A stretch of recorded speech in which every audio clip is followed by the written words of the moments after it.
Lucie lui répondit. Avec plaisir. Qui parle? Demanda d'une voix émue Cupidus. Tu l'as entendu? Qui? Comment qui? Celui qui parle. Tu veux dire le sol pleureur? Les arbres parlent. La preuve. C'est une blague. Tu m'avais caché que tu savais créer des voix. Où as-tu appris ça? Si je te dis que ce n'est pas moi. Tu sais, Timothée, quand j'étais enfant, je m'amusais avec mon père à reproduire des voix à l'école. Je faisais rire tous mes camarades en imitant les professeurs. Tu ne me crois pas? Allez, je connais bien ce jeu. Avec plaisir, dit Cupidus, en contrefaisant parfaitement la voix de l'arbre. Tout en regardant Timothée, il entendit la même voix lui répondre. Raconte la suite. Cupidus s'est rendu compte que cette voix si étrange ne sortait pas de la bouche du jeune garçon. C'était comme si subitement un poste de radio s'était allumé tout seul, puis s'était éteint. Donc ce n'était pas une blague. Mais non. Comment l'arbre peut-il savoir ce que je pensais? Il m'a demandé de te raconter la suite. J'étais en train de penser au jour où tous mes camarades avaient pris un air très sérieux. À la fin de mon numéro, quand je me suis retournée, le professeur que j'avais imité était juste derrière moi et me regardait d'un air très sévère. Il a fait venir à l'école mon père. J'avais très peur. Devines-tu la suite?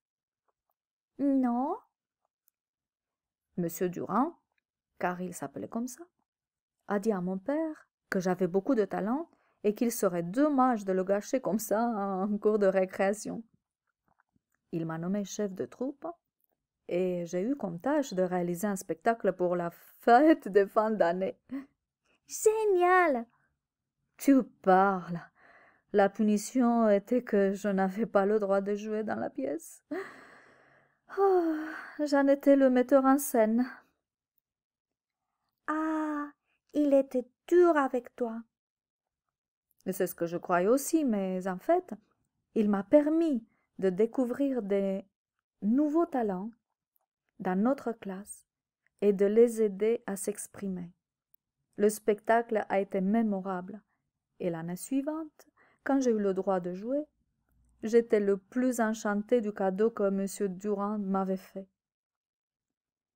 Quelle belle histoire! Tu sais, Cupidus, j'aime bien ta compagnie. Moi aussi, petit bonhomme, à ton contact, je revis des moments merveilleux de ma vie. Merci. Merci à toi d'être venu jusqu'à nous. Regarde, Dit Timothée en indiquant la montagne enneigée. Cupidus sortit aussitôt de sa rêverie. Il vit une magnifique femme habillée d'une robe blanche.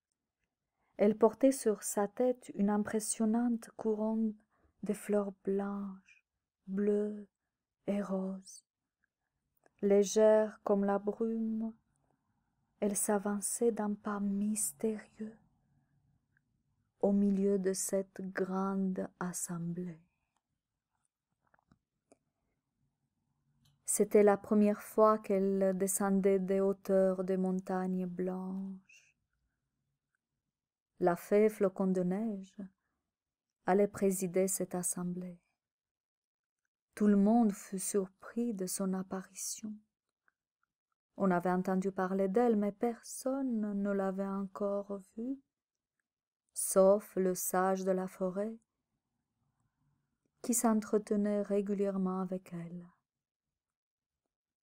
Le sage, accompagné de ses 4 colombes blanches, suivait la fée Flocon de Neige. Les colombes portaient soigneusement le voile et la traîne de la robe de la fée, d'un blanc cristallin. À chaque pas, Elle laissait derrière elle une lumière